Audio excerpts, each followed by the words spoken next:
Story time audio ബുക്സിലേക്ക് എല്ലാവർക്കും സ്വാഗതം. CV Nirmala എഴുതിയ മറുതീരം തേടി. കുടുംബാംഗങ്ങളെല്ലാം പോലീസ് വീണ്ടും ചോദ്യം ചെയ്തു.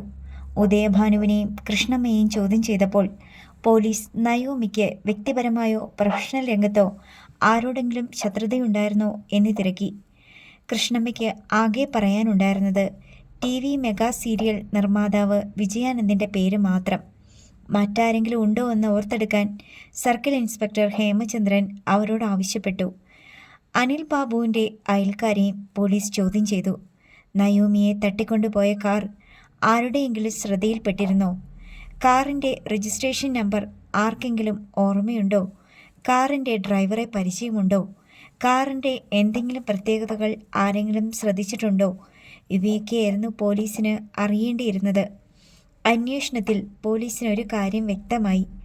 നയോമിയെ തട്ടിക്കൊണ്ടുപോയ കാർ കാക്കനാട് ഭാഗത്തേക്കല്ല, പകരം എതിർ ദിശയിലേക്കാണ് പോയത്. പക്ഷേ കാറിനുള്ളിൽ നിന്ന് നിലവിളിയോ സഹായ അഭ്യർത്ഥനയോ ഒന്നും ആരും കേട്ടില്ല. നയോമിയുടെ മൊബൈൽ ഫോൺ നയോമി കാറിൽ കയറി അല്പസമയത്തിനുള്ളിൽ തന്നെ സ്വിച്ച് ഓഫ് ചെയ്യപ്പെട്ടതായും അന്വേഷണ സംഘത്തിന് ബോധ്യപ്പെട്ടു. പോലീസിൻ്റെ സൈബർ സെൽ നയോമിയുടെ മൊബൈലിലേക്ക് മുൻപ് വിളിച്ചിട്ടുള്ളതും അല്പം മുമ്പ് വിളിച്ചതുമായ എല്ലാ ഫോൺ നമ്പറുകളും ട്രാക്ക് ചെയ്യുന്നുണ്ടായിരുന്നു. നയോമി ഡേറ്റ് കൊടുത്തിരുന്ന സിനിമയുടെ ലൊക്കേഷനിൽ പോലീസ് എത്തി. സിനിമയുടെ പ്രൊഡക്ഷൻ കൺട്രോളർ, ഡയറക്ടർ, പ്രൊഡ്യൂസർ തുടങ്ങിയവരെ വിശദമായി ചോദ്യം ചെയ്തു. ലൊക്കേഷനിൽ ഉപയോഗിക്കുന്ന വാഹനങ്ങളുടെ ഡ്രൈവർമാരെയും ചോദ്യം ചെയ്യലിന് വിധേയരാക്കി. നയോമിയെ കൂട്ടിക്കൊണ്ടുവരാൻ കാറുമായി പോയ ഡ്രൈവർ പ്രദീപിനെ പോലീസ് ചോദ്യം ചെയ്യാനായി കസ്റ്റഡിയിലെടുത്തു. പ്രദീപ് കൈകൂപ്പിക്കൊണ്ട് ദീനസ്വരത്തിൽ പറഞ്ഞ കഥയൊന്നും പോലീസ് വിശ്വാസത്തിലെടുത്തില്ല. ബാക്കി ചോദ്യം ചെയ്യൽ ലോക്കപ്പിൽ വെച്ചായിരുന്നു. സാറേ, ഞാൻ പറഞ്ഞത് മുഴുവൻ സത്യമാ. നയോമി മാഡത്തെ കൂട്ടിക്കൊണ്ടുവരാൻ പോയപ്പോൾ നവോദയ ജംഗ്ഷനിൽ വെച്ച്. ആ കഥയൊക്കെ നീ പറഞ്ഞതല്ലേ? വീണ്ടും പറഞ്ഞ് ഞങ്ങളെ മണ്ടന്മാരാക്കാൻ നോക്കണ്ട. മര്യാദയ്ക്ക് ഉള്ള സത്യം പറഞ്ഞാൽ നിനക്ക് ഉപ്പും ചോറും നിന്ന് കുറേ കാലം കൂടി ജീവിച്ചിരിക്കാം. ഇല്ലെങ്കിൽ ഇടികൊണ്ട് ചോര ഛർദ്ദിച്ച് നീ ചാകും നായിൻ്റെ മോനെ. ഞാൻ പറഞ്ഞത് സത്യമാ സാറേ. നവോദയ ജംഗ്ഷനിൽ ആ സമയത്ത് കുറേ പേരുണ്ടായിരുന്നു. അവിടെയൊക്കെ കടക്കാരോട് ചോദിച്ചാൽ അവർ പറയും, അവരെല്ലാം സാക്ഷികളാ. അതൊക്കെ ഞങ്ങൾ സമ്മതിച്ചു. നീ കാർ ഓടിച്ചു പോയപ്പം ബൈക്കുകാർ കൊണ്ടുവന്ന് തട്ടി. നീ അവരോട് തർക്കിക്കാൻ ഇറങ്ങിയപ്പം അവർ നിന്റെ കാറിൻ്റെ ചാവി ഊരിയെടുത്തോണ്ട് പോയി. ഇതൊക്കെ സംഭവിച്ചതായിക്കോട്ടെ, അല്ലെന്ന് ഞങ്ങൾ ആരും പറയുന്നില്ല. ഞങ്ങൾക്ക് ഒരൊറ്റ കാര്യം അറിഞ്ഞാൽ മതി. ആർക്ക് വേണ്ടിയാ നീയും ബൈക്കിൽ വന്നവരും കൂടി ഈ നാടകം അഭിനയിച്ചത്? ആരുടെ കൊട്ടേഷനാ? ഇങ്ങനെ ചെയ്യാൻ നിനക്കവർ എത്ര രൂപ തന്നു? സാറേ, എന്നെ തെറ്റിദ്ധരിക്കല്ലേ. ശരിക്കും സംഭവിച്ച കാര്യമാ പറഞ്ഞത്, അഭിനയിച്ചതല്ല. ആരും കൊട്ടേഷൻ തന്നതല്ല, ആരും പൈസയും തന്നിട്ടില്ല. എടാ, പോലീസിൻ്റെ അടുത്ത് പറയുമ്പോൾ കുറച്ചുകൂടിയൊക്കെ ലോജിക്ക് വേണം. നീ നവോദയ ജംഗ്ഷനിൽ ചെന്ന ഉടനെ കൃത്യം ഒരു ബൈക്ക് വന്ന് നിന്റെ കാറിൽ മുട്ടി. നീ പുറത്തോട്ടിറങ്ങിയ ഉടൻ അവന്മാർ കാറിൻ്റെ കീയും കൊണ്ട് കടന്നു. ഇതൊക്കെ ആര് വിശ്വസിക്കുമെടാ? അതുകൊണ്ട് പൊന്നു മോനെ, നീ സത്യം പറ. വെറുതെ തടി കേടാക്കല്ലേ. ഒരു പോലീസുകാരൻ പ്രദീപിൻ്റെ ടീഷർട്ടിൻ്റെ കോളറിൽ കുത്തിപ്പിടിച്ച് അങ്ങോട്ടും ഇങ്ങോട്ടും ഉലച്ചു. അവനെ പിന്നോട്ട് തള്ളിക്കൊണ്ടുപോയി ഭിത്തിയിൽ ചാരി നിർത്തി. പറയടാ, നയോമിയെ തട്ടിക്കൊണ്ടു പോകാനൊന്നും നീ ശ്രമിച്ചില്ല എന്നത് സത്യമാ. അത് ഞങ്ങൾക്കറിയാം. കൊട്ടേഷൻ ടീമിന് വേറെ കാറിൽ ചെന്ന് നയോമിയെ തട്ടിക്കൊണ്ടു പോകാൻ പാകത്തിൽ നീയും ബൈക്കുകാരും കൂടി ഒരു നാടകം കളിച്ചു. അത്രയേ ഉള്ളൂ. നീ അവളെ ഒന്നും ചെയ്തിട്ടില്ല, അത് ഞങ്ങൾക്കറിയാം. പക്ഷേ വേറൊരു ടീമിന് അവളെ തട്ടിക്കൊണ്ടു പോകാനുള്ള സഹായവും സൗകര്യവും നീ ഒരുക്കി കൊടുത്തു. ആ കൊട്ടേഷൻ സംഘം ആരാണെന്നറിഞ്ഞാൽ മതി ഞങ്ങൾക്ക്. വേറൊന്നും വേണ്ട. അതറിഞ്ഞ പിന്നെ ആ നിമിഷം നിന്നെ വിട്ടയച്ചേക്കാം. പ്രദീപ് നിസ്സഹായനായി പോലീസിൻ്റെ മുൻപിൽ കൈകൂപ്പി നിന്ന് കരഞ്ഞു. നവോദയ ജംഗ്ഷനിൽ SI രാജു ജോസഫിൻ്റെ നേതൃത്വത്തിലുള്ള പോലീസ് സംഘം എത്തി. ജംഗ്ഷനിലെ കടയുടമകളിൽ നിന്ന് വിവരം ശേഖരിക്കുന്നുണ്ടായിരുന്നു. ഒരു കാർ ഡ്രൈവറും 2 ബൈക്ക് യാത്രക്കാരും തമ്മിൽ സംഘർഷമുണ്ടായതും ബൈക്ക് യാത്രക്കാർ കാറിൻ്റെ കീ ചെയിൻ ഊരിക്കൊണ്ടു പോയതും വാസ്തവമാണെന്ന് ചോദ്യം ചെയ്യലിൽ നിന്ന് പോലീസിന് മനസ്സിലായി. പക്ഷേ ബൈക്കിൽ വന്നവരെക്കുറിച്ചോ ബൈക്കിനെക്കുറിച്ചോ യാതൊരു വിവരവും കിട്ടിയില്ല. കാർ ഡ്രൈവറുമായി ബൈക്ക് യാത്രികർ വഴക്കുണ്ടാക്കിയതും കാറിൻ്റെ കീ ഊരിക്കൊണ്ടു പോയതും നയോമിയെ കടത്തിക്കൊണ്ടു പോകുന്നവർക്ക് വേണ്ടത്ര സമയം ലഭിക്കാനും സുരക്ഷിത സ്ഥാനത്ത് അവർ എത്തുന്നതുവരെ വിവരം പുറത്തറിയാതിരിക്കാനുമാണെന്ന് പോലീസിന് ബോധ്യപ്പെട്ടു. നയോമിയെ തട്ടിക്കൊണ്ടു പോകാൻ ഉപയോഗിച്ച കാർ റോഡരികിലെ ഒരു റബ്ബർ തോട്ടത്തിലേക്കുള്ള റോഡിലൂടെ കുറേ ദൂരം പോയതും പിന്നീട് തിരികെ പോയതും വിശദമായ അന്വേഷണത്തിൽ പോലീസ് കണ്ടെത്തി. വഴിപോക്കരിൽ ചിലരാണ് പോലീസിന് അതേപ്പറ്റി വിവരം നൽകിയത്. അതിനുശേഷം ആ കാർ പള്ളിക്കര ഭാഗത്തേക്കാണ് പോയതെന്ന് പോലീസിന് മനസ്സിലായി. പോലീസ് ഊർജിതമായി അന്വേഷണം തുടർന്നുകൊണ്ടിരുന്നു. പള്ളിക്കരയിലെത്തിയ ശേഷം കിഴക്കമ്പലം ഭാഗത്തേക്ക് പോയ കാർ കിഴക്കമ്പലം ജംഗ്ഷനിൽ നിന്ന് കാർ എങ്ങോട്ട് പോയെന്ന് ആർക്കും യാതൊരു നിശ്ചയവുമില്ല. നയോമിയുടെ മൊബൈൽ നമ്പറിലേക്ക് വന്ന കോളുകൾ പോലീസ് പരിശോധിച്ചപ്പോൾ ഏറ്റവും അധികം കോൾ വിളിച്ചിരിക്കുന്നത് മഹീന്ദ്രൻ്റെ ദന്തഗോപുരം സിനിമയിലെ നായകനായ ഗൗതം ജയനാണ്. മഹീന്ദ്രനും പ്രൊഡ്യൂസറും ക്യാമറാമാൻ മാർട്ടിനും നയോമിയുടെ നമ്പറിലേക്ക് കുറേ തവണ വിളിച്ചിട്ടുണ്ട്. അന്വേഷണവുമായി സർവാത്മന സഹകരിക്കുമെന്ന് ദന്തഗോപുരത്തിൻ്റെ അണിയറ പ്രവർത്തകരെല്ലാം പോലീസിന് ഉറപ്പു നൽകിയിട്ടുണ്ടായിരുന്നു. സാറേ, കോടിക്കണക്കിന് രൂപ മുതലിറക്കി പിടിക്കുന്ന സിനിമയാണ് ഇത്. നയോമിയെ വെച്ച് ഒരു പാട്ട് സീനും മറ്റ് ചില രംഗങ്ങളും ഓൾറെഡി ഷൂട്ട് ചെയ്ത് കഴിഞ്ഞു. ഇപ്പോൾ തന്നെ 3 കോടി മുതലിറക്കിയിട്ടുണ്ട്. ഇരിക്കുന്ന കമ്പ് മുറിക്കാൻ ആർക്കാ സാറേ ധൈര്യം? ആ കുട്ടിയെ എത്രയും വേഗം തിരിച്ചു കിട്ടണമെന്ന ഞങ്ങളുടെ പ്രാർത്ഥന, ദന്തഗോപുരത്തിൻ്റെ പ്രൊഡ്യൂസർ പറഞ്ഞു. പോലീസിന് നിങ്ങളുടെ മുതൽ മുടക്കൊന്നും വിഷയമല്ല. നിങ്ങളുടെ ചിത്രത്തിൽ അഭിനയിച്ചു കൊണ്ടിരിക്കുന്ന നടിയെയാണ് കാണാതായിരിക്കുന്നത്. നിങ്ങൾ ഇന്നേ ദിവസം നടിയെ കൂട്ടിക്കൊണ്ടുവരാൻ വേണ്ടി സാധാരണയിലും വൈകിയാണ് കാർ അയച്ചത്. ആ കാർ വഴിമധ്യേ ബ്രേക്ക് ഡൗൺ ആയി. രാജു ജോസഫ് മുന്നറിയിപ്പിൻ്റെ സ്വരത്തിലാണ് സംസാരിച്ചത്. അതിൻ്റെ കാരണം നിങ്ങളുടെ ഡ്രൈവർ അങ്ങനെ പലതും പറയും. മുതലാളി പറഞ്ഞുകൊടുത്ത് പഠിപ്പിച്ചത് തത്ത പറയുന്ന പോലെ പറയുന്ന ഡ്രൈവർമാരുണ്ട്. നിങ്ങളുടെ ടീം വർക്കിലായിരുന്നു നയോമി ഉണ്ടായിരുന്നത്. അവിടെ നിന്ന് അവൾ അപ്രത്യക്ഷയാകണമെങ്കിൽ നിങ്ങളുടെ ടീമിൽ തന്നെയുള്ളവർ അതിന് പിന്നിൽ പ്രവർത്തിച്ചിട്ടുണ്ടെന്ന് സംശയിക്കാൻ പോലീസിന് ന്യായമായ കാരണങ്ങളുണ്ട്. ആരെയും ഞങ്ങൾ സംശയത്തിൻ്റെ നിഴലിൽ നിന്ന് മാറ്റി നിർത്താറില്ല. ഏത് തരത്തിലുള്ള അന്വേഷണവുമായിട്ടും ഞങ്ങൾ പരമാവധി സഹകരിക്കാം. കാരണം ഞങ്ങളുടെ നിരപരാധിത്വം ഉറപ്പുവരുത്തേണ്ടത് ഞങ്ങളുടെ കൂടി ആവശ്യമാണല്ലോ. വൈകുന്നേരമായിട്ടും നയോമിയെപ്പറ്റി ഒരു വിവരവും ലഭിക്കാതെ പോലീസ് വിഷമിച്ചു. അന്വേഷണം ഊർജിതമായി നടത്തുന്നുണ്ട്. ഒരു തുമ്പും കിട്ടാത്ത അവസ്ഥ. നയോമിയുടെ സുഹൃത്തുക്കൾ, ബന്ധുക്കൾ എന്നിവരെ ചുറ്റിപ്പറ്റിയുള്ള അന്വേഷണത്തിനിടയിൽ പോലീസ് വീണ്ടും അനിൽ ബാബുവിൻ്റെ വീട്ടിലെത്തി. എസ് ഐ രാജു ജോസഫ് കൃഷ്ണമ്മയെയും ഉദയഭാനുവിനെ ചോദ്യം ചെയ്തു. വിജയാനന്ദ് എന്നൊരു സീരിയൽ നിർമ്മാതാവ് നയോമിയെ ഭീഷണിപ്പെടുത്തിയതായി അവർ പോലീസിനോട് പറഞ്ഞു. അതിൻ്റെ കാരണങ്ങളും അറിയിച്ചു. അങ്ങനെ ഒരു ഭീഷണി നിലവിലുണ്ടായിരുന്ന കാര്യം എന്തുകൊണ്ട് നിങ്ങൾ പോലീസിൽ അറിയിച്ചില്ല? ഇങ്ങനെ വല്ലതും സംഭവിക്കുമെന്ന് ഞങ്ങൾ ഓർത്തില്ല സാറേ. കൃഷ്ണമ്മ സംസാരിക്കുന്നതിനിടയിൽ വിതുമ്പുകയും മൂക്കു പിഴുകുകയും ചെയ്യുന്നുണ്ടായിരുന്നു. കംപ്ലൈൻറ്റ് ചെയ്യാത്തത് പോട്ടെ, നയോമിയെ നിങ്ങൾ എന്തുകൊണ്ടാണ് ലൊക്കേഷനിലേക്ക് ഒറ്റയ്ക്ക് അയച്ചത്? അവളങ്ങനെ പോവുകയും വരികയും ചെയ്യാറുള്ളതാ. അവളുടെ ജീവന് ഭീഷണിയുള്ളപ്പോൾ നിങ്ങളാരെങ്കിലും കൂടെ പോകേണ്ടതല്ലേ? അതിരാവിലെ എണീറ്റാൽ മാത്രമേ അവളുടെ കൂടെ ലൊക്കേഷനിലോട്ട് പോകാൻ പറ്റൂ. എനിക്ക് ഇത്രയും പ്രായമായില്ലേ സർ? അതുകൊണ്ട് ഞാനും എൻ്റെ മോനും കൂടെ 9-9:30 ലൊക്കേഷനിലോട്ട് പോവുകയാണ് പതിവ്. നിങ്ങൾക്ക് പറ്റില്ലെങ്കിൽ നിങ്ങളുടെ മകനെ അയക്കണ്ട, അല്ലെങ്കിൽ ഒരു ആയിയെ വെക്കണം. അങ്ങനെയല്ലേ എല്ലാവരും? കൃഷ്ണമ്മ അതിന് മറുപടി പറഞ്ഞില്ല. നയോമിക്ക് ആരെങ്കിലുമായി സാധാരണയിൽ കവിഞ്ഞ അടുപ്പം ഉണ്ടായിരുന്നോ? അങ്ങനെ ആരുമായും അവൾക്ക് അടുപ്പമുള്ളതായിട്ട് ഞങ്ങൾക്ക് തോന്നിയിട്ടില്ല. ആരോടെങ്കിലും പ്രേമമുണ്ടായിരുന്നോ എന്നാണ് ഞങ്ങൾ ചോദിച്ചത്. അവൾ കല്യാണം കഴിച്ച ഒരു കുട്ടിയുള്ളതല്ലേ സാറേ? കല്യാണം കഴിച്ചവർ പ്രേമിക്കുന്നില്ലേ? ഭർത്താവുമായി ബന്ധം ഏർപ്പെടുത്തി പ്രേമിച്ചയാളെ കല്യാണം കഴിക്കുന്നില്ലേ? അതൊക്കെ ഉണ്ടാവും. പക്ഷേ നയോമിക്ക് അങ്ങനെയൊന്നും. ഭർത്താവുമായി പിണങ്ങി പിരിഞ്ഞ് താമസിക്കുകയല്ലായിരുന്നോ നയോമി കുറേ കാലം? അത് ശരിയാ. ഇപ്പോഴും നയോമിക്ക് ഭർത്താവുമായി യാതൊരുവിധ മാനസിക അടുപ്പവും ഉണ്ടായിരുന്നില്ലെന്നാണല്ലോ ഞങ്ങൾക്ക് മനസ്സിലാക്കാൻ കഴിഞ്ഞത്. അനിൽ ആക്സിഡൻ്റായി കിടന്നപ്പോൾ അവനെ ചികിത്സിക്കാനുള്ള പണം മുടക്കിയത് നയോമിയാ. അവൾ അങ്ങനെ ചെയ്തതുകൊണ്ട് അവനിപ്പോഴും ജീവനോടിരിക്കുന്നേ. ഒരടുപ്പം ഇല്ലെങ്കിൽ അങ്ങനെ ചെയ്യൂ സാറേ? ഉദയഭാനു ചോദിച്ചു. അനിൽ ബാബുവിൻ്റെ വീട് തീരെഴുതി വാങ്ങിച്ചല്ലേ നയോമി ചികിത്സിക്കാനുള്ള പണം കൊടുത്തത്? അല്ലേടോ? അത് പിന്നെ അവൾക്ക് അവസാനം ഒന്നും ഇല്ലാതെ വരരുതല്ലോ. കഷ്ടപ്പെട്ട് അധ്വാനിച്ചുണ്ടാക്കിയ പണം കയ്യിൽ നിന്ന് പോയി, വീടും കിട്ടിയില്ല എന്ന അവസ്ഥ വന്നാൽ അവൾ എന്തു ചെയ്യും? ഈ വീട്ടിലുള്ളവർക്ക് ഇപ്പോഴും അവളോടൊരു സ്നേഹവും ഇല്ല. അവളെ വേണ്ട, അവൾ ഉണ്ടാക്കുന്ന പൈസ മാത്രം മതി. അവൾക്ക് ഞങ്ങളെയാ വേണ്ടാത്തെ. അതുകൊണ്ടാ അവൾ 10 മാസം മുമ്പ് ഈ വീട് വിട്ട് അനിലിനെയും ഉപേക്ഷിച്ചു പോയത്. ചോദ്യം ചെയ്യൽ കേട്ടുനിന്ന സൗദാമിനിയമ്മ ഇടയ്ക്ക് കയറി പറഞ്ഞു, നിങ്ങളോട് ചോദിച്ചില്ല. നിങ്ങൾക്ക് സംസാരിക്കാൻ അവസരം വരും, അപ്പോൾ സംസാരിച്ചാൽ മതി. SI രാജു ജോസഫ് താക്കീത് ചെയ്തു. എന്നിട്ട് കൃഷ്ണമ്മയുടെ നേർക്ക് നോക്കി. നയോമി ഷൂട്ട് കഴിഞ്ഞ് രാത്രി തനിച്ചാണോ തിരിച്ചു വരാറ്? അല്ല, ലൊക്കേഷനിൽ നിന്ന് കാറിൽ കൊണ്ടുവിടും.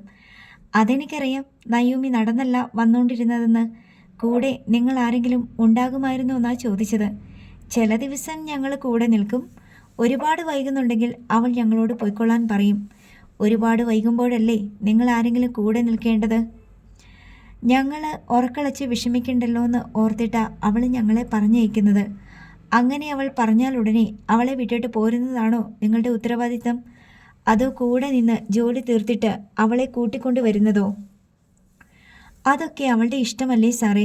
നമുക്ക് വല്ലതും ചെയ്യാൻ പറ്റുമോ? അതായത് നിങ്ങൾ പറഞ്ഞാലും അവൾ അനുസരിക്കില്ലാന്ന് അല്ലേ? അനുസരണക്കേടൊന്നും. ഭർത്താവിൻ്റെ വാക്ക് കേൾക്കാതെ വീട് വിട്ടുപോയത് അനുസരണക്കേടല്ലേ? നിങ്ങൾ അതിന് കൂട്ടുനിന്നു. തിരിച്ചെത്തിയിട്ടും ഭർത്താവുമായിട്ടും ഭർത്താവിൻ്റെ വീട്ടുകാരുമായിട്ടും വിദ്വേഷം തുടർന്നു. അനുസരണക്കേടല്ലേ? ലേറ്റ് നൈറ്റ് വർക്ക് വരുമ്പോൾ കൂടെ നിൽക്കാമെന്ന് പറയുന്ന നിങ്ങളെ അവൾ നിർബന്ധിച്ച് തിരിച്ചയക്കുന്നു. അനുസരണക്കേടല്ലേ? രാജു ജോസഫ് കൃഷ്ണമ്മയെയും ഉദയഭാനുവിനെയും മാറി മാറി നോക്കി. 1-2 ദിവസം മാത്രമേ അങ്ങനെ രാത്രി വൈകി വന്നിട്ടുള്ളൂ സാറേ. കൃഷ്ണമ്മ സംഗതി ലഘൂകരിക്കാനൊരു ശ്രമം നടത്തി. അല്ലല്ലോ, മറ്റുള്ളവരോട് കള്ളം പറഞ്ഞാൽ അതിനർത്ഥം എന്തെങ്കിലും മറയ്ക്കാനുണ്ടതാ. ഞങ്ങളിവിടെ അയൽക്കാരോട് ചോദിച്ചു. നയോമി പല ദിവസങ്ങളിലും വളരെ ലേറ്റായിട്ടാണ് വരാറ്. ലൊക്കേഷനിൽ നിന്ന് വരുന്ന കാറുകളുടെ ലെവലൊക്കെ നാട്ടുകാർക്ക് തിരിച്ചറിയാം. ബെൻസിലും ഓഡിയിലും ലാൻഡ് റോവറിലും ലൊക്കേഷനിൽ നിന്ന് കൊണ്ടുവന്ന് വിടുമോ? സൂപ്പർ സ്റ്റാറൊന്നുമല്ല നിങ്ങളുടെ കൊച്ചുമകൾ. കൃഷ്ണമ്മ മിണ്ടുന്നില്ല. അനിൽ ബാബുവിൻ്റെ ഹിസ്റ്ററിയൊക്കെ ഞങ്ങൾക്കറിയാം. അയാൾക്ക് ആക്സിഡൻ്റ് ഉണ്ടായതിൻ്റെ കേസ് ഫയൽ ഞങ്ങൾ ഇതുവരെ വൈൻഡപ്പ് ചെയ്തിട്ടില്ല.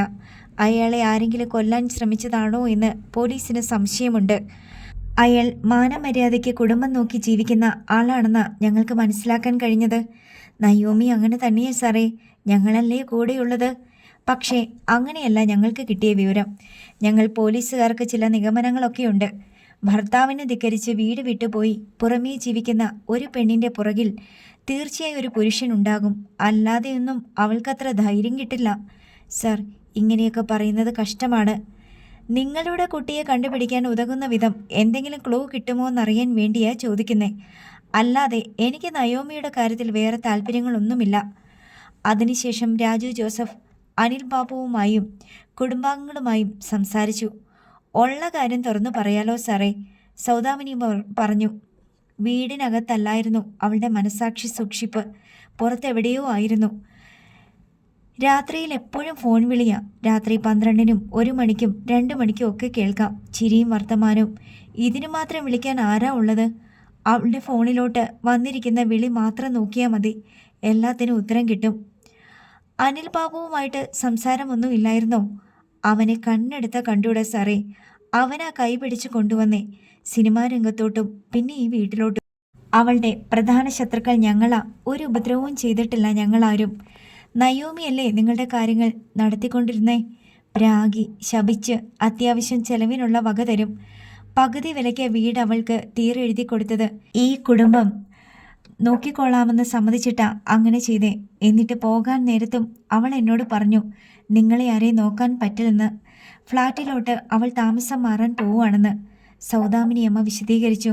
നല്ലതൊന്നും നിങ്ങൾക്ക് പറയാനില്ലേ? നല്ലത് ചെയ്യണ്ടേ പറയണമെങ്കിൽ? എൻ്റെ മക്കളെക്കായാലും ഞാൻ സ്നേഹിച്ചതാ. ഒടുക്കെ എന്നെ കണ്ടൂടാ. ചങ്കു പൊട്ടുന്ന വിഷമമുണ്ട് സാറേ. അവൻ്റെ ഇഷ്ടമാ ഞങ്ങളുടെ ഇഷ്ടം. അങ്ങനെയേ നിന്നിട്ടുള്ളൂ ഇതുവരെ. നയോമിയുടെ റൂമിൽ ആരും കയറിയിട്ടില്ലല്ലോ? SI ചോദിച്ചു. ഇല്ല സാറേ, അടച്ചിട്ടിരിക്കുക. അത് പൂട്ടി താക്കോൽ ഇങ്ങ് തന്നേക്ക്. നാളെ ഫോറൻസിക് ഡിപ്പാർട്ട്മെൻറ്റിൻ്റെ ആളുകളും തെളിവെടുക്കാൻ വരും. കൃഷ്ണമ്മയുടെ കയ്യിലായിരുന്നു താക്കോൽ. മുറി പൂട്ടിയ ശേഷം അവർ താക്കോൽ പോലീസിനെ ഏൽപ്പിച്ചു.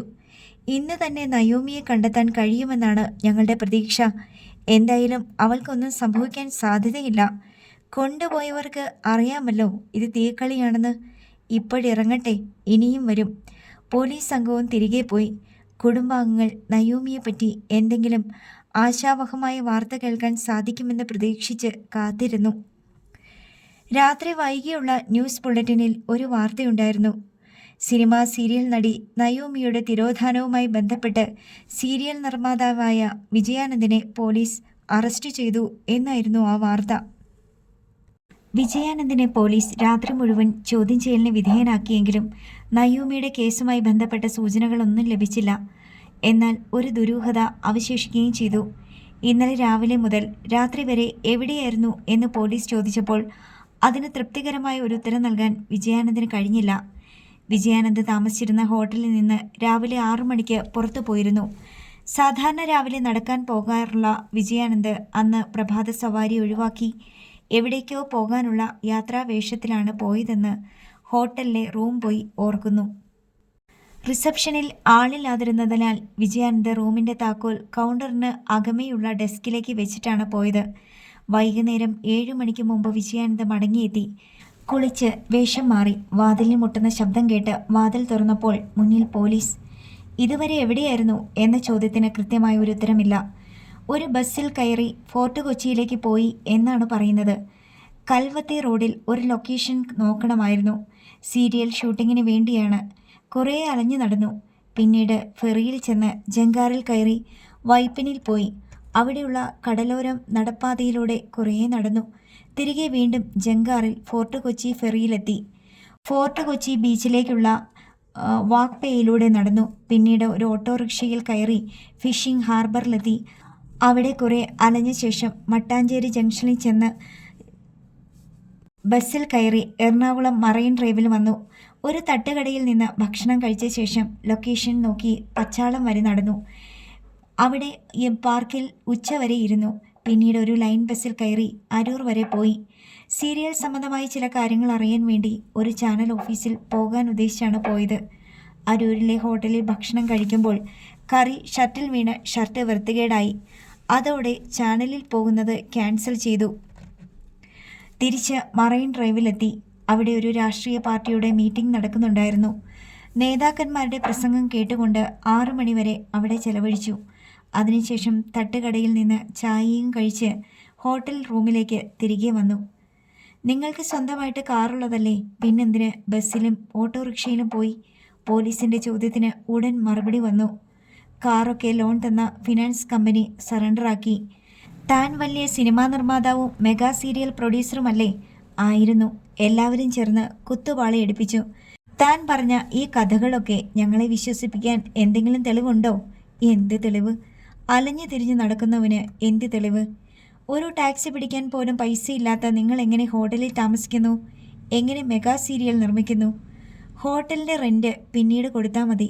സീരിയലിൻ്റെ നിർമ്മാണം തുടങ്ങിയിട്ടില്ല. ലൊക്കേഷൻ നോക്കിക്കൊണ്ടിരിക്കുകയാണ്. നിങ്ങൾ ഏതൊക്കെ ബസ്സിലാണ് സഞ്ചരിച്ചത്? ഏത് ഓട്ടോയിലാണ് കയറിയത്? അതൊന്നും ഓർമ്മയില്ല. കൊച്ചിയിൽ എത്ര ബസ് ഓടുന്നുണ്ട്? ബസ്സിൻ്റെ പേരൊന്നും ഞാൻ നോക്കിയില്ല. ബസ് ടിക്കറ്റ് കയ്യിലുണ്ടോ? അതെല്ലാം ബസ്സിൽ നിന്ന് ഇറങ്ങുമ്പോഴേ കളയും. നിങ്ങൾ പഴയ സ്ഥലങ്ങളിൽ ആരെയെങ്കിലും കണ്ട് സംസാരിക്കുകയോ പരിചയപ്പെടുകയോ ചെയ്തോ? ഇല്ല. ഷൂട്ടിങ്ങിന് പറ്റിയ ലൊക്കേഷൻ ഉണ്ടോയെന്ന് മാത്രമേ നോക്കിയുള്ളൂ. പോലീസ് അന്വേഷിച്ചപ്പോൾ ഇന്നലെ വൈകുന്നേരം മറൈൻ ഡ്രൈവിൽ ഒരു രാഷ്ട്രീയ പാർട്ടിയുടെ സമ്മേളനമോ യോഗം ചേരലോ ഉണ്ടായിരുന്നതായി അറിഞ്ഞു. വിജയാനന്ദ് പോയി എന്ന് പറഞ്ഞ സ്ഥലത്തെല്ലാം അയാളെ പോലീസ് കൊണ്ടുപോയി. ഇന്നലെ അവിടെ എവിടെയെങ്കിലും വെച്ച് അയാളെ കണ്ടവർ ആരെങ്കിലും ഉണ്ടോ എന്ന് തിരക്കി. ഫോർട്ട് കൊച്ചി ബീച്ചിലും വൈപ്പിനിലും ജങ്കാർ ജെട്ടിയിലും ഹാർബറിലും പോലീസ് വിജയാനന്ദിനെ കൊണ്ടു നടന്നു. പക്ഷേ വിജയാനന്ദിനെ എവിടെയെങ്കിലും വെച്ച് കണ്ടതായി അവിടങ്ങളിൽ ആർക്കും ഓർമ്മ വന്നില്ല. പോലീസ് വിജയാനന്ദിനെ അരൂരിലെ ഹോട്ടലിൽ എത്തിച്ച് ഹോട്ടൽ ജീവനക്കാരോടും മാനേജരോടും ഇയാളെ ഇന്നലെ കണ്ടതായി ഓർക്കുന്നുണ്ടോ എന്നന്വേഷിച്ചു. ആരും കണ്ടതായി ഓർക്കുന്നില്ല. ഹോട്ടലിൽ പോലും ഇയാളെ കണ്ടതായി ആർക്കും ഓർമ്മയില്ല എന്ന് പറഞ്ഞാൽ അതിനർത്ഥം ഇയാൾ ഇവിടെ വന്നിട്ടില്ലെന്ന് തന്നെയാണ് പോലീസ് വിജയാനന്ദിനോട് പറഞ്ഞു. വലിയ തിരക്കുള്ള ഹോട്ടലല്ലേ? നൂറുകണക്കിന് ആളുകൾ വന്ന് ഭക്ഷണം കഴിച്ച് പോകുന്നിടത്ത് ആരെ ഓർത്തിരിക്കാനാ? വിജയാനന്ദിന് കൂസലൊന്നുമില്ല. ദൃശ്യം സിനിമയിൽ മോഹൻലാൽ എടുത്ത അടവിൻ്റെ ഓപ്പോസിറ്റ് അഭ്യാസമാണോ താൻ പോലീസിൻ്റെ അടുത്ത് എടുക്കുന്നത്? ആ സിനിമയിൽ ഓരോ സംഭവങ്ങൾ ഓരോരുത്തരെ കൊണ്ട് ഓർമ്മിപ്പിക്കുന്ന അഭ്യാസമാ. നേരെ മറിച്ച് താനിവിടെ ആരെയും ഓർക്കുന്നില്ല. തന്നെ ആരും ഓർക്കുന്നില്ല. പക്ഷേ പോലീസിനോട് കളി വേണ്ട. പോലീസ് ഇത് തെളിയിക്കും. വിജയാനന്ദ്, ഞങ്ങളുടെ ഈ മൃദു സമീപനമൊക്കെ അങ്ങ് മാറും. ഞങ്ങളുടെ മുൻപിൽ സിനിമാ നിർമ്മാതാവും സീരിയൽ പ്രൊഡ്യൂസറും ഒന്നും ഉണ്ടാവില്ല. വെറും ഒരു ക്രിമിനൽ മാത്രം. എന്നെ നിങ്ങൾ ഇടിച്ചു പിഴിഞ്ഞു കൊന്നാലും എനിക്കിതിൽ കൂടുതലൊന്നും പറയാനില്ല. പോലീസ് വിജയാനന്ദിനെ മറൈൻ ഡ്രൈവിലും പച്ചാളത്തും കൊണ്ടുപോയി. വിജയാനന്ദ് അവിടെയൊക്കെ പോയിരുന്നു എന്നതിന് ഒരു തെളിവും ലഭിച്ചില്ല. വിജയാനന്ദിൻ്റെ മൊബൈൽ നമ്പർ എടുത്ത് police marine drive, fort Kochi, Vypin എന്നിവിടങ്ങളിലെ ടവറുകൾ കേന്ദ്രീകരിച്ച് സൈബർ എൻക്വയറി നടത്തി. പക്ഷേ വിജയാനന്ദിൻ്റെ ഫോൺ ഹോട്ടൽ പരിസരം വിട്ടെങ്ങും പോയിട്ടില്ല. ഇയാൾ രാവിലെ ഇറങ്ങിയപ്പോൾ ഫോണും കൊണ്ടല്ലേ പോയത്? കൊണ്ടുപോയില്ല. ഫോൺ ഹാങ്ങായിരിക്കുക, വർക്ക് ചെയ്യുന്നില്ല. സർവീസ് സെൻറ്ററിൽ കൊടുക്കണം. ഒരു സ്ഥലത്ത് വെച്ചും ആരും ഇയാളെ കാണാതിരിക്കാൻ ഇയാൾ എന്താ മായാവിയാണോ? എന്തുകൊണ്ടാണെന്ന് എനിക്കറിയില്ല. ഞാൻ ഈ പറഞ്ഞ സ്ഥലത്തെല്ലാം പോയിട്ടുണ്ടായിരുന്നു. ചുമ്മാ ലൊക്കേഷൻ നോക്കാൻ? അതെ. ഇന്നലെ മാത്രമാണോ ലൊക്കേഷൻ നോക്കാൻ പോയത്? അതോ അതിനു മുമ്പ് പോയിട്ടുണ്ടോ? ഇന്നലെ മാത്രമേ പോയിരുന്നുള്ളൂ. ഇയാളുടെ സീരിയലിൽ അഭിനയിക്കാത്തതിൻ്റെ പേരിൽ നയോമിയെ തട്ടിക്കളയുമെന്ന് ഇയാൾ ഭീഷണിപ്പെടുത്തിയില്ലേ? തട്ടിക്കളയുമെന്ന് പറഞ്ഞില്ല. അവർ അഭിനയിക്കില്ലെന്ന് തീർത്ത് പറഞ്ഞപ്പോൾ ഞാൻ ദേഷ്യത്തിൽ എന്തൊക്കെയോ പറഞ്ഞു എന്നത് സത്യമാ. വേറൊരിടത്തും അഭിനയിപ്പിക്കില്ല എന്ന് പറഞ്ഞോ? ഓർക്കുന്നില്ല. കോപം കൊണ്ട് പറഞ്ഞതാ. മനസ്സിലൊന്നും ഉദ്ദേശിച്ചിട്ടില്ല. ഇന്നലെ രാവിലെ 6 മണിക്ക് താൻ ഹോട്ടലിൽ നിന്ന് പോകുന്നു. ഇന്നലെ രാവിലെ തന്നെ 7 മണിക്ക് നയോമിയെ കാറിൽ ആരോ തട്ടിക്കൊണ്ടു പോകുന്നു. നയോമിയെ പിന്നീട് ആരും കണ്ടിട്ടില്ല. ഇന്നലെ 6 മണിക്ക് ഹോട്ടലിൽ നിന്നിറങ്ങിയ തന്നെയും വൈകുന്നേരം വരെ ആരും കണ്ടിട്ടില്ല. ഞങ്ങളിത് രണ്ടും കൂടി കൂട്ടി വായിക്കുന്നതിൽ എന്തെങ്കിലും തെറ്റുണ്ടോ? നയോമിയെ കാണാതായ സംഭവവുമായി എനിക്ക് യാതൊരു ബന്ധവുമില്ല. നേരിട്ട് ബന്ധമുണ്ടെന്ന് ഞങ്ങൾ പറയുന്നില്ല. കൊട്ടേഷൻ ആർക്കാ കൊടുത്തത്? ഏത് ടീമിനാ? കൊച്ചിക്കാർ തന്നെയാണോ? എത്ര രൂപയാ കൊട്ടേഷൻ തുക? അഡ്വാൻസ് എത്ര കൊടുത്തു? ഇനി എത്ര കൊടുക്കാനുണ്ട്? ഇത്രയും പറഞ്ഞ് ഞങ്ങളുടെ ജോലി എളുപ്പമായി. SI രാജു ജോസഫ് വിജയാനന്ദിനെ അടിമുടി നോക്കി. കയ്യിലിരുന്ന ലാത്തി കൊണ്ട് വിജയാനന്ദിൻ്റെ മൂക്കു മുതൽ താഴോട്ട് പൊക്കിൾ കൊടി വരെ മെല്ലെ ഒരു വര വരച്ചു. അവിടെ ബാറ്റൺ അമർത്തി. എനിക്കതേപ്പറ്റി ഒന്നും അറിയില്ല. ഞാൻ പറഞ്ഞതെല്ലാം സത്യമാണ്. അടുത്ത നിമിഷം വിജയാനന്ദിൻ്റെ കവിളത്ത് അടിപൊട്ടി. പത്ര റിപ്പോർട്ടർമാരും ഫോട്ടോഗ്രാഫർമാരും ചാനൽ റിപ്പോർട്ടർമാരും ക്യാമറാമാന്മാരും പല സ്ഥാപനങ്ങളിൽ നിന്നായി എത്തുകയും അവർക്ക് വേണ്ട ചിത്രങ്ങളും വിവരങ്ങളും ശേഖരിച്ചു മടങ്ങുകയും ചെയ്തുകൊണ്ടിരുന്നു. വരുന്നവരുടെ ചോദ്യങ്ങൾക്ക് വിശദീകരണം നൽകി വീട്ടുകാർ വലഞ്ഞു. പ്രത്യേകിച്ചും സൗദാമിനിയമ്മയും അനിൽ ബാബുവും. ഒടുവിൽ സഹികെട്ട് സൗദാമിനിയമ്മ പറഞ്ഞു, അനിൽ ബാബു ആക്സിഡൻറ്റും ഓപ്പറേഷനും ഒക്കെ ബെഡ് റെസ്റ്റിലാണ്. അധികം സംസാരിക്കാൻ പാടില്ലെന്ന് ഡോക്ടർ കർശനമായി പറഞ്ഞിട്ടുണ്ട്. എന്നിട്ടും മാധ്യമപ്രവർത്തകരുടെ ചോദ്യങ്ങൾ ശമിക്കുന്നില്ലെന്ന് കണ്ട് സൗദാമിനിയമ്മ ചോദിച്ചു, എൻ്റെ മകൻ കാർ അപകടത്തിൽപ്പെട്ട് ഗുരുതരാവസ്ഥയിൽ കിടക്കുമ്പോൾ നിങ്ങളെ ആരെയും കണ്ടില്ലല്ലോ. ഒരു ഇഞ്ചക്ഷന് മരുന്ന് വാങ്ങാനുള്ള പൈസ പോലും തന്ന് നിങ്ങളാരും സഹായിച്ചില്ലല്ലോ. ഇപ്പം എന്താ നിങ്ങൾക്ക് വേണ്ടത്? ഒടുവിൽ അനിൽ ബാബു തന്നെ അമ്മയെ സമാധാനിപ്പിച്ചു. അവർക്ക് വേണ്ടതൊക്കെ ചോദിച്ചുകൊണ്ട് പോകട്ടെ. ഒരു പെണ്ണിൻ്റെ മാനം എങ്ങനെ വലിച്ചു കീറി കൊടുത്താലും വിറ്റുപോകുമെന്ന് അവർക്കറിയാം. പോലീസും ഇടയ്ക്കിടെ വന്ന് പോയിക്കൊണ്ടിരുന്നു. വിജയാനന്ദിനെ കൂട്ടിക്കൊണ്ട് ഒരു തവണ വന്നു. അയാൾ നയോമിക്കെതിരെ വധഭീഷണി മുഴക്കിയതിന് ദൃക്സാക്ഷികൾ എത്ര പേരുണ്ടെന്നറിയണം. അവരെ സാക്ഷി പട്ടികയിൽ ചേർക്കണം. കൃഷ്ണമ്മയും ഉദയഭാനുവും വിജയാനന്ദിന് എതിരായി തന്നെ മൊഴി നൽകി നയോമിയോട് പ്രതികാരം ചെയ്യുമെന്ന് പറഞ്ഞിട്ടാ ഇയാളന്ന് പോയത്. ഇയാൾ അറിയാതെ എൻ്റെ കുട്ടിക്കൊന്നും സംഭവിക്കില്ല. കൃഷ്ണമ്മ അയാളുടെ നേർക്ക് നിന്ന് ഇരു കൈയും തലയിൽ വെച്ച് പ്രാകുകയും ചെയ്തു. നീ ഒരിക്കലും ഗതി പിടിക്കില്ലടാ, ഒരിക്കലും. നയോമിയുടെ ജീവന് ഭീഷണി ഉണ്ടായിരുന്നതായി ഉദയഭാനു മൊഴി നൽകി. വിജയാനന്ദ് ഭീഷണിപ്പെടുത്തിയിരുന്നു. ഒരു പക്ഷേ ഇയാൾ നേരിട്ട് ചെയ്തതായിരിക്കില്ല. പണം കൊടുത്ത് കൊട്ടേഷൻ സംഘത്തെ കൊണ്ട് ചെയ്യിപ്പിച്ചതായിരിക്കാം. വിജയാനന്ദിനെ പോലെ ഒരു പ്രൊഡ്യൂസർ ഒരു നടിയെ തട്ടിക്കൊണ്ടു പോകാൻ ശ്രമിക്കുമെന്ന് ഞാൻ വിശ്വസിക്കുന്നില്ല എന്നായിരുന്നു അനിൽ ബാബുവിൻ്റെ മൊഴി. മറ്റുള്ള കുടുംബാംഗങ്ങളോട് പോലീസ് ചോദിച്ചപ്പോൾ അവർക്ക് ഇതേപ്പറ്റി ഒന്നും അറിയില്ല എന്ന് മൊഴി നൽകി. പോലീസ് വിജയാനന്ദിനെയും കൊണ്ട് മടങ്ങി. TVയിലെ ന്യൂസ് ബുള്ളറ്റിന് മുകളിൽ ഇപ്പോഴും പ്രധാന വിഷയം നയോമിയെ തട്ടിക്കൊണ്ടുപോയ സംഭവം തന്നെയായിരുന്നു. പത്രങ്ങളും 2 ദിവസം നയോമി വാർത്ത കൊണ്ട് പേജ് നിറച്ചു. വിജയാനന്ദിൻ്റെ പേരിൽ കേസ് ചാർജ് ചെയ്ത് FIR തയ്യാറാക്കിയ പോലീസ് അയാളെ കോടതിയിൽ ഹാജരാക്കി. കോടതി വിജയാനന്ദിനെ 15 ദിവസത്തേക്ക് റിമാൻഡ് ചെയ്തു. നയോമിയെ പറ്റിയോ? നയോമിയെ തട്ടിക്കൊണ്ടുപോയ വാഹനത്തെപ്പറ്റിയോ പോലീസിനൊരു സൂചന പോലും ലഭിച്ചില്ല. വിജയാനന്ദനെ തട്ടിക്കൊണ്ടുപോകലിൽ എന്തെങ്കിലും പങ്കുണ്ടെന്ന് പോലീസിന് പോലും വേണ്ടത്ര വിശ്വാസമില്ലായിരുന്നു. അവർ വിജയാനന്ദനെ ഡമ്മി കുറ്റവാളിയാക്കി നിർത്തിക്കൊണ്ട് അന്വേഷണം മന്ദീഭവിച്ച പോലുള്ള നിലപാട് സ്വീകരിക്കുകയും യഥാർത്ഥ കുറ്റവാളി ആശ്വാസത്തോടെ എവിടെയെങ്കിലും തലപൊക്കുന്നുണ്ടോ എന്ന് ഊർജിതമായി അന്വേഷിപ്പിക്കുകയും ചെയ്തുകൊണ്ടിരുന്നു. ലൈംഗിക പീഡനവുമായി ബന്ധപ്പെട്ട് ഒരു മന്ത്രിയെ വിവാദക്കുരുക്കിൽ വീണ് കിട്ടിയപ്പോൾ മാധ്യമങ്ങൾ നയോമിയെ വിട്ടുകളഞ്ഞിട്ട് പുതിയ ഇരയ്ക്ക് പിന്നാലെ പാഞ്ഞു. പ്രത്യക്ഷത്തിൽ നയോമിയുടെ തിരോധാനം സംബന്ധിച്ച കേസ് മന്ദഗതിയിലായി. നയോമി തട്ടിക്കൊണ്ടു പോകപ്പെട്ടതിന് ശേഷം 4ാമത്തെ ദിവസം പോലീസിൻ്റെയും മാധ്യമങ്ങളുടെയും ബന്ധുമിത്രാദികളുടെയും അന്വേഷണങ്ങളും സന്ദർശനങ്ങളും ഏറെക്കുറെ ശമിച്ച അവസ്ഥയാണ്. നയോമിയുടെ തിരോധാനം ആ വീടിൻ്റെ മാത്രം പ്രശ്നമായി ഒതുങ്ങുന്നു. മിന്നുമോളുടെ കാര്യത്തിൽ സൗദാമിനിയമ്മയും കൃഷ്ണമ്മയും തമ്മിൽ ചെറിയൊരു ഉരസലുണ്ടായി. നയോമി ഉണ്ടായിരുന്നപ്പോൾ ചെയ്ത പോലെ തന്നെ മിന്നുമോളെ തങ്ങളുടെ മുറിയിൽ പിടിച്ചു വെക്കാൻ കൃഷ്ണമ്മ ശ്രമിച്ചു. മിന്നുമോൾ അവരുടെ കണ്ണു വെട്ടിച്ച് കൂടെ ഇപ്പുറത്തേക്ക് കടന്നു പോകും. നയോമി ഉണ്ടായിരുന്നപ്പോൾ മിന്നുമോൾ അവരോട് കൂടുതൽ അടുപ്പം കാട്ടിയിരുന്നു. നയോമിയെ പേടിച്ചിട്ടാണ് അവൾ അനുസരണ കാട്ടിയത്. മാത്രമല്ല, നയോമി അവൾക്കിഷ്ടമുള്ളതൊക്കെ വാങ്ങിക്കൊടുത്ത് അവളെ പ്രചോദിപ്പിച്ചിരുന്നു. നയോമി പോയതോടെ കൃഷ്ണമ്മയുടെയും ഉദയഭാനുവിൻ്റെയും സ്വാധീനം അയഞ്ഞു. ഒരു തവണ കൃഷ്ണമ്മ കുട്ടിയെ ബലമായി എടുത്തുകൊണ്ടു പോകാൻ ശ്രമിച്ചപ്പോൾ സൗദാമിനിയമ്മ തടഞ്ഞു. നിങ്ങൾ എന്തിനാ അവളെ എപ്പോഴും അവിടെ കൊണ്ടുപോയി പൂട്ടിയിടുന്നേ? ഇതൊരു മനുഷ്യക്കുഞ്ഞല്ലേ, നായ്ക്കുട്ടിയല്ലല്ലോ. അവൾക്കിത്തിരി സ്വാതന്ത്ര്യം വേണ്ടേ? നയോമി ഉള്ളപ്പോൾ ഇങ്ങനെ തന്നെയായിരുന്നല്ലോ, ഇപ്പോഴെന്താ പുതുമ? കൃഷ്ണമ്മ ചോദിച്ചു. നയോമി ഈ കുഞ്ഞിൻ്റെ അമ്മയാ, അതുകൊണ്ടാ മിണ്ടാതിരുന്നേ. നിങ്ങളാരാ? ഞാനോ? എൻ്റെ പേരക്കുട്ടിയുടെ മോളാ അത്. എന്നാൽ അതിലും വലിയ അവകാശം എനിക്കുണ്ട്. ഇവൾ എൻ്റെ പേരക്കുട്ടിയാ. നമ്മൾ രണ്ടിനേക്കാളും അവകാശമുള്ള ഒരുത്തൻ അപ്പുറത്ത് കിടപ്പുണ്ട്, ഈ കുഞ്ഞിൻ്റെ അച്ഛൻ. അച്ഛൻ എന്തിനു കൊള്ളാം അങ്ങനെ ഒരു അച്ഛനെ കൊണ്ട്? ഇവൾക്ക് ചെലവിന് കൊടുക്കാൻ ആരുണ്ടെന്ന് പറ. അതോടെ സൗദാമിനി അമ്മയ്ക്ക് ഉത്തരം മുട്ടി. കരയുന്ന മിന്നുമോളെ പിടിച്ചു വലിച്ചുകൊണ്ട് കൃഷ്ണമ്മ കടന്നുപോയി. വലിയ പ്രതിസന്ധി വരാനിരിക്കുന്നതേ ഉള്ളൂ എന്ന് സൗദാമിനിയമ്മ ആശങ്കയോടെ ഓർത്തു. നയോമി തിരിച്ചെത്തും വരെ വീട്ടു ചെലവുകൾ ആര് നടത്തും? അനിൽ ബാബുവിൻ്റെ സുഹൃത്തുക്കളിൽ നിന്ന് ചെറിയ സഹായങ്ങളൊക്കെ കിട്ടുന്നുണ്ട്. പക്ഷേ അതൊന്നും മരുന്നിന് പോലും തികയില്ല. അനിൽ ബാബുവിന് മാത്രം മാസം 5000-ഓളം രൂപയുടെ മരുന്നുകൾ വേണം.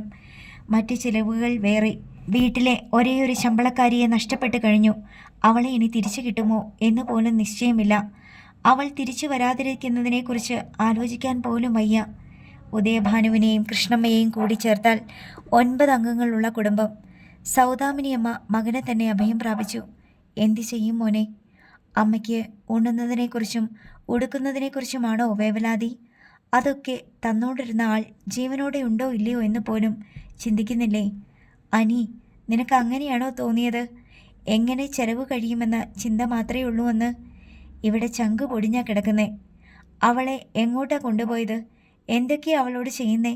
ജീവനോടെ അവളെ തിരിച്ചു കിട്ടുമോ എന്നൊക്കെ ഓർത്തിട്ട് അനിൽ ബാബുവിൻ്റെ ശബ്ദം ഹൃദയവേദന കൊണ്ട് വിറയാർന്നു. ആർക്കാ മോനെ ആ വിചാരമൊന്നുമില്ലാതെ? എല്ലാവർക്കും ഉണ്ട്. പക്ഷേ വയറ് വിശക്കുമ്പോൾ എല്ലാവരും എൻ്റെ മുഖത്തോട്ടാ നോക്കുന്നേ. ഞാൻ അവരോട് ഇതൊക്കെ പറഞ്ഞാൽ മതിയോ? ഇത്തിരി പോന്ന ഒരു പിഞ്ചു കുഞ്ഞില്ലേ ഇവിടെ? ഇവിടെ ആരുടെ കയ്യിലും ഒന്നുമില്ലേ? ആരുടെ കയ്യിലിരിക്കുന്നു? നീ ആശുപത്രി കിടന്നപ്പോൾ അവസാനത്തെ ചില്ലി വരെ പെറുക്കി. കണ്ണിൽ കണ്ടവരോടെല്ലാം കടവും വാങ്ങി. അത് തിരിച്ചു കൊടുക്കാതെ ഇനി വയ്യ. ആര് തരും? നയോമി ഒന്നും കരുതി വെച്ചിട്ടില്ലേ അമ്മേ?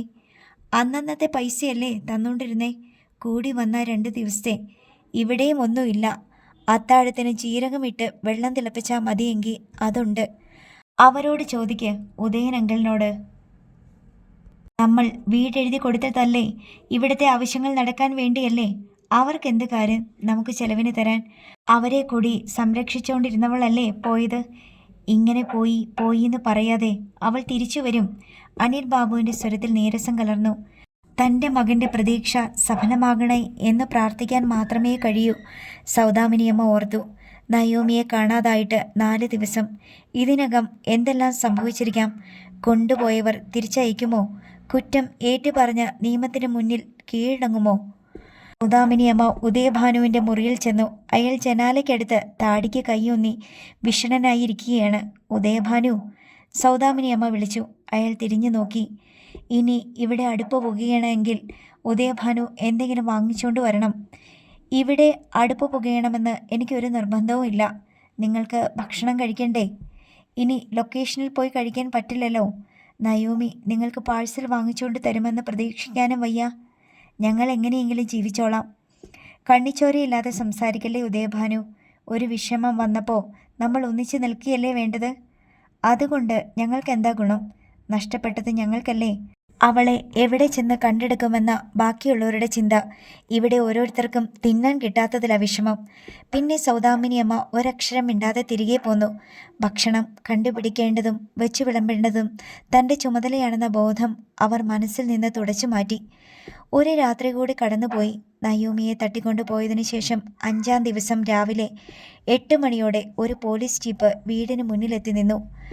അനിൽ ബാബു ജനാലയിൽ കൂടി നോക്കിക്കൊണ്ട് കിടക്കുകയായിരുന്നു. ഉദയഭാനു പോലീസ് ജീപ്പിനടുത്തേക്ക് ചെല്ലുമ്പോഴേക്കും 2 പോലീസുകാർ ഇറങ്ങി ഗേറ്റിനടുത്തേക്ക് വന്നു. നയോമിയുടെ ബോഡി തിരിച്ചറിയാൻ പറ്റുന്ന ആരെങ്കിലും ഞങ്ങളുടെ കൂടെ വരണം. പോലീസുകാരിലൊരാൾ ഉദയഭാനുവിനോട് പറയുന്നത് കേട്ട് അനിൽ ബാബു ഞെട്ടിപ്പോയി. ഉദയഭാനുവും സ്തംഭിച്ചു നിന്നുപോയി. എന്താണ് സംഭവമെന്നറിയാൻ വേണ്ടി കൃഷ്ണമ്മ തിടുക്കപ്പെട്ട് അവിടേക്ക് ചെന്നു. റെയിൽവേ ട്രാക്കിനരികെ ഒരു ഡെഡ് ബോഡി കിടപ്പുണ്ട്. ചിന്നിച്ചിതറിയ അവസ്ഥയിലാ. ആരെങ്കിലും വന്ന് ഒന്ന് ഐഡൻറ്റിഫൈ ചെയ്യണം. ഒറ്റ വെട്ടിന് ചങ്ക് പിളർക്കപ്പെട്ട പോലെയായി അനിൽ ബാബു.